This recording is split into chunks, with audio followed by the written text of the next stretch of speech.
Climbing a siege ladder first was the most dangerous job in battle. Arrows, fire, and sharp weapons waited at the top, yet some soldiers didn't wait to be pushed. They stepped forward on their own. Why would anyone do that? The answers are unexpected. Before cameras, social media, or even newspapers, a soldier's boldest deeds often died with him. Standing in muddy boots among thousands of other fighters, you were just another face in the crowd. But climb that siege ladder first? Now that was different. Talk about an extreme way to stand out on your medieval resume. In ancient and medieval warfare, siege ladders were basically death traps. Picture this wooden ladder leaning against a stone castle wall while enemy soldiers at the top tried their hardest to push it down. They'd pour boiling water, drop rocks, shoot arrows, or swing swords at whoever dared climb up. It was like trying to climb into a hornet's nest while wearing meat pants. The first person on that ladder had survival chances thinner than watery soup. Yet there was never a shortage of volunteers. Why? Because fame in those days was worth risking everything. Records from the Crusades show that warriors would actually argue about who got to climb first. During the siege of Jerusalem in 1099, knights reportedly shoved each other aside for the honor. Some guys back then were basically fighting to get the medieval equivalent of 1 million followers. One French account tells of a soldier named Bernard who was first up the wall at a castle siege. He died immediately from multiple arrow wounds, but his name lives in that chronicle almost 1,000 years later. Mission accomplished, Bernard. The world's first successful posthumous influencer. Fame wasn't just about ego, though. Having your name in songs and stories meant your family gained respect. Your children might get better marriage options or jobs. Your village might even name something after you. Dad died horribly, but hey, we drink for free at Bernard's Tavern forever. In a world where most people lived and died without anyone beyond their village knowing they existed, this was huge. Some soldiers carried tokens from home, a ribbon, a lock of hair, so witnesses could identify them if they made it to the top before falling. Others made sure to wear distinctive armor or headgear so survivors could report exactly who that brave fool on the ladder was.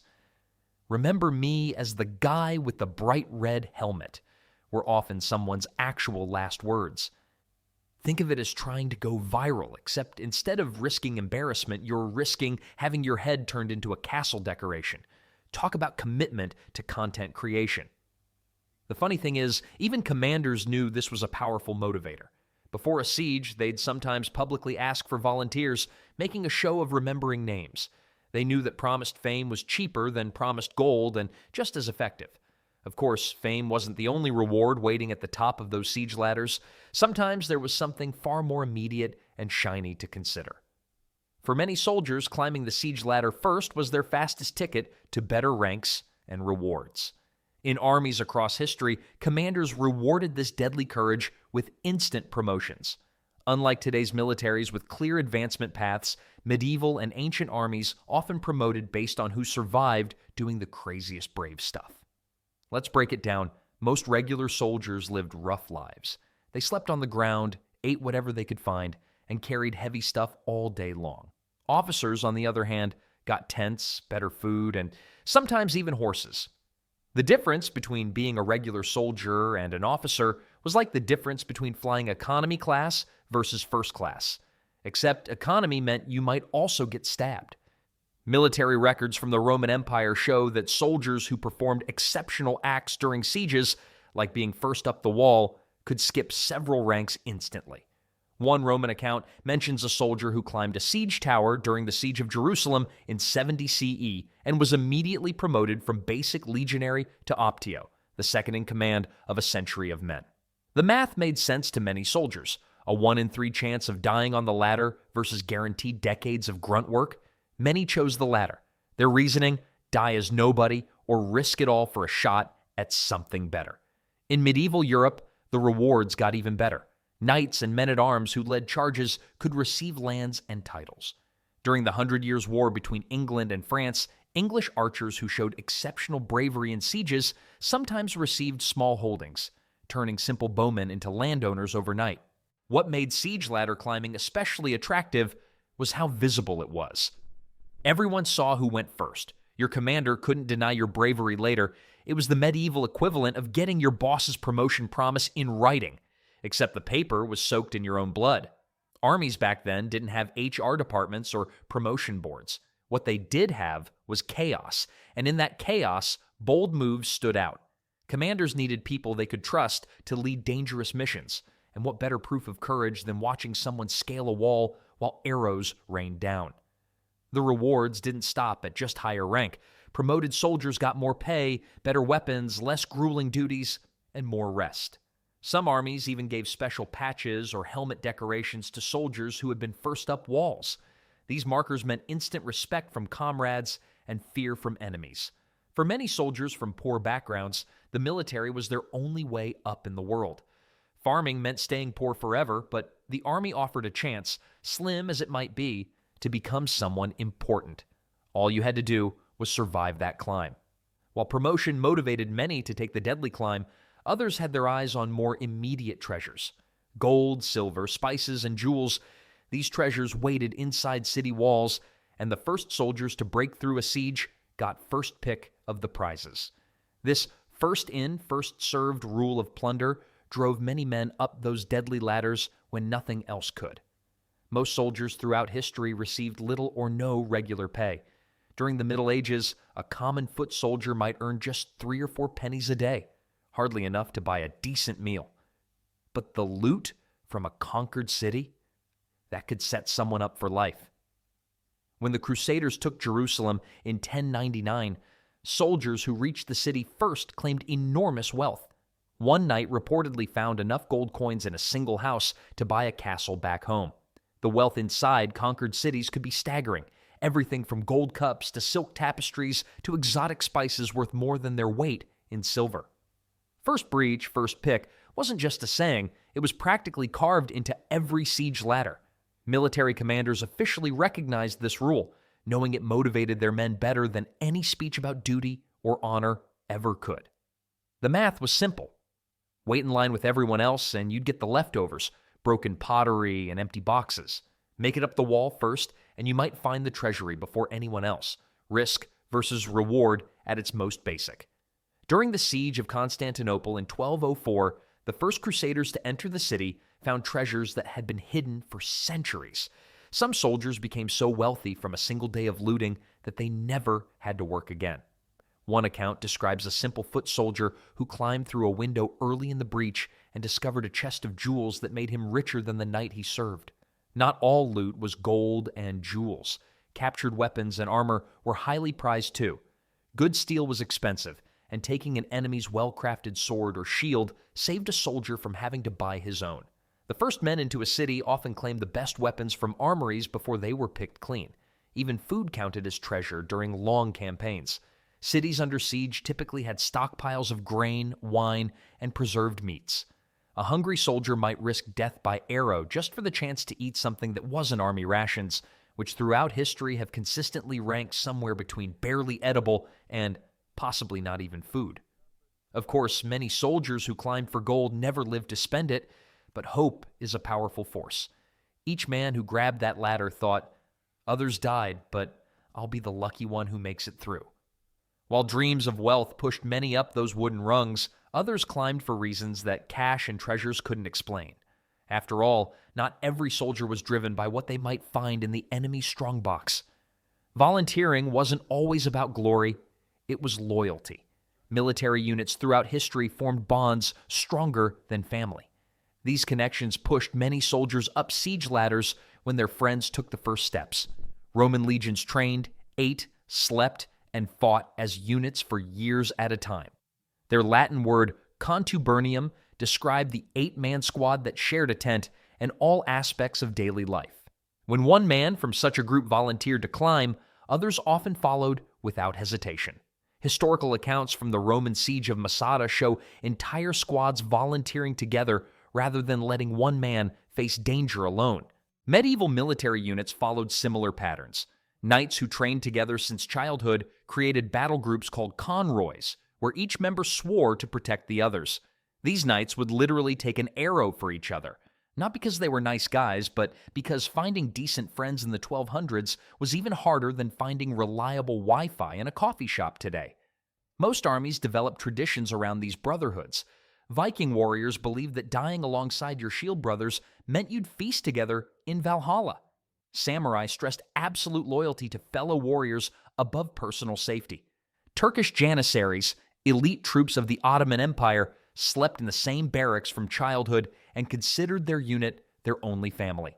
Military records from the 1400s show that when commanders asked for ladder climbers, often entire groups stepped forward together. One French chronicle describes 5 soldiers who had fought together for 7 years, volunteering as a complete unit. 4 died on the ladder, but they died together.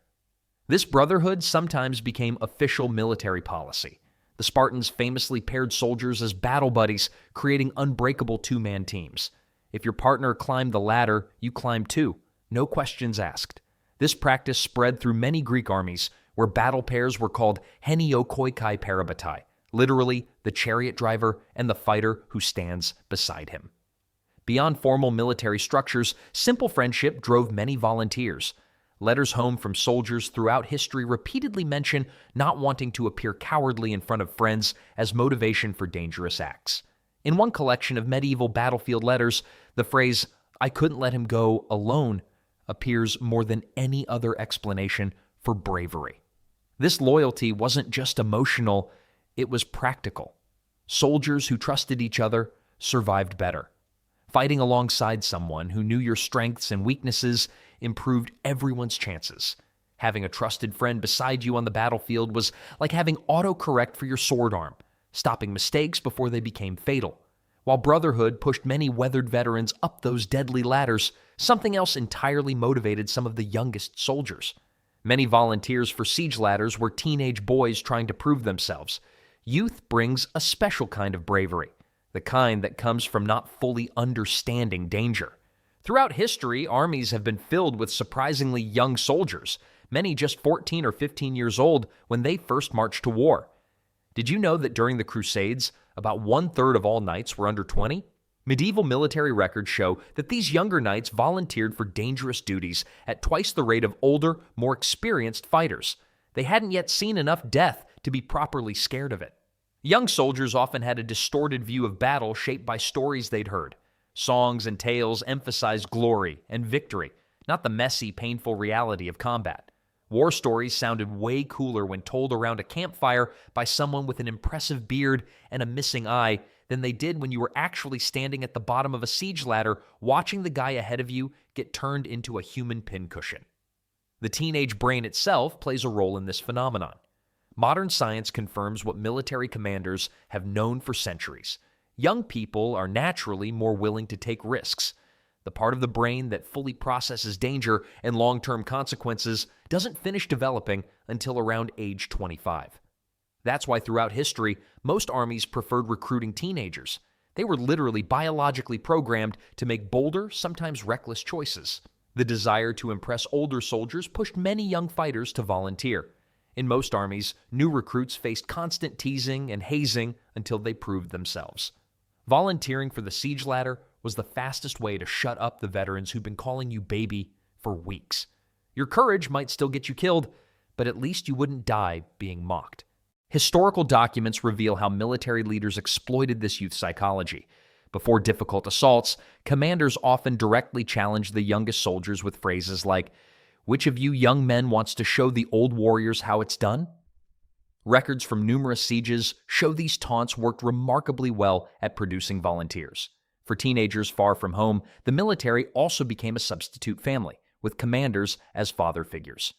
Wanting approval from these authority figures drove many young soldiers to take insane risks. Getting a nod of respect from your grizzled old captain felt better than a million medieval TikTok likes. Status among peers mattered enormously too. Young soldiers desperately wanted to be accepted into the Brotherhood of Fighters. Being the first up a ladder earned instant respect and might finally get you invited to sit at the cool kids' table around the campfire. While youthful overconfidence sent many climbing toward their doom, others were motivated by much deeper beliefs. For some, the ladder didn't lead just to the top of a wall, but to something far more eternal. In religious wars, martyrdom was a real incentive for climbing the siege ladder first. Faith gave many soldiers courage that no amount of gold or glory could match. During the Crusades especially, dying in battle against infidels was marketed as a direct path to paradise. Talk about the ultimate upgrade package. Die painfully now. Enjoy eternity later. The church actively promoted this idea. Before battle, priests would tell crusaders that those who died fighting would have all sins forgiven. No confession needed, no penance required. Just a quick death and straight to heaven. Basically, a spiritual express lane with no waiting in line at the pearly gates. The world's first skip the queue pass had a pretty steep price tag. Historical records from the First Crusade show how powerful this motivation was. When Christian armies attacked Jerusalem in 1099, soldiers reportedly fought over who would climb the siege ladders first, believing that martyrdom there, in the holy city, held special spiritual value. The more dangerous the mission, the greater the heavenly reward. Location, location, location. Even in martyrdom, real estate matters. This wasn't unique to Christianity. Muslim warriors during the same period believed that dying while defending or reclaiming holy sites guaranteed entry to paradise. The Arabic term shahid referred to martyrs who died in battle, and accounts from both sides of these conflicts describe fighters seemingly unafraid of death. Religious texts were often read to troops before battle. These readings focused on heroes who sacrificed themselves and were rewarded in the afterlife. Commanders knew that soldiers who feared divine judgment more than enemy swords made excellent volunteers for suicide missions. The physical preparations were just as important as the spiritual ones. Before a siege, religious soldiers would often fast, pray, and confess their sins. Many had a priest or holy man bless their weapons and armor. Some even carried small religious tokens or had prayers written on parchment sewn into their clothing. Many siege ladders received special blessings too. Priests would sprinkle holy water on them and say prayers asking for divine protection for the climbers. God might not stop arrows, but a blessed ladder was supposed to be sturdier. Though, as one medieval chronicle noted, the Lord helps those who climb quickly. Medieval priests, history's first motivational coaches. This faith-based courage had measurable military value. Contemporary accounts describe how opposing forces were sometimes terrified by attackers who seemed to have no fear of death. Turkish defenders at Antioch reportedly abandoned their posts when faced with crusaders who kept climbing despite heavy losses, convinced they were facing men protected by supernatural powers. For many ordinary soldiers from deeply religious backgrounds, the choice seemed simple: die in bed years later with an uncertain spiritual fate, or die gloriously in battle with a guaranteed spot in heaven. When framed this way, the siege ladder didn't look so scary. While faith pushed many toward martyrdom, other powerful emotions drove soldiers to volunteer too. Some feelings burned even hotter than religious fervor, turning fear into something altogether more dangerous. Some men had lost family or homes to the enemy. Volunteering to go first felt like justice, not risk. Anger turned fear into action. It burned hotter than hesitation. Historical records from the 100 Years' War show soldiers whose villages had been burned by enemy forces volunteering at 4 times the rate of other troops. Their reasoning was simple: when you've lost everything, you have nothing left to lose. During the Reconquista in Spain, Christian soldiers who had watched Muslim forces take their land years earlier climbed ladders with such ferocity that Arab chroniclers described them as possessed by devils. These weren't professional warriors, but farmers and craftsmen driven by memories of lost homes. Revenge is the original energy drink. No sugar needed, just pure burning hatred to keep you going up that ladder when common sense says to run the other way. The desire for payback created some of history's most determined ladder climbers. In one account from the Crusades, a knight whose brother had been executed by defenders of a fortress refused 3 orders to retreat from a siege ladder. Despite being wounded by 5 arrows, he continued climbing until he reached the top, where he killed 7 defenders before collapsing. Military leaders recognized the power of personal grudges. During the Italian wars of the 1400s, commanders deliberately spread stories about enemy atrocities before sieges, often exaggerating incidents to fuel revenge-seeking among troops. Angry soldiers climb faster and fear less. Normal soldiers might climb a ladder until the guy in front gets killed, then decide maybe guard duty looks pretty appealing. Revenge seekers would climb over their friends' bodies while mentally naming each arrow they shot after a lost loved one. While fury drove many up those wooden rungs toward vengeance, sometimes the courage to climb came from sources that had nothing to do with noble emotions at all. Sometimes a soldier's boldness came from something much more social. Some soldiers drank before a siege, on purpose. Alcohol dulled fear and boosted confidence, whether it should or not. Throughout military history, armies supplied their troops with alcohol before major assaults, especially those involving siege ladders. Ancient Egyptian records show soldiers received double rations of beer before assaults on fortified cities.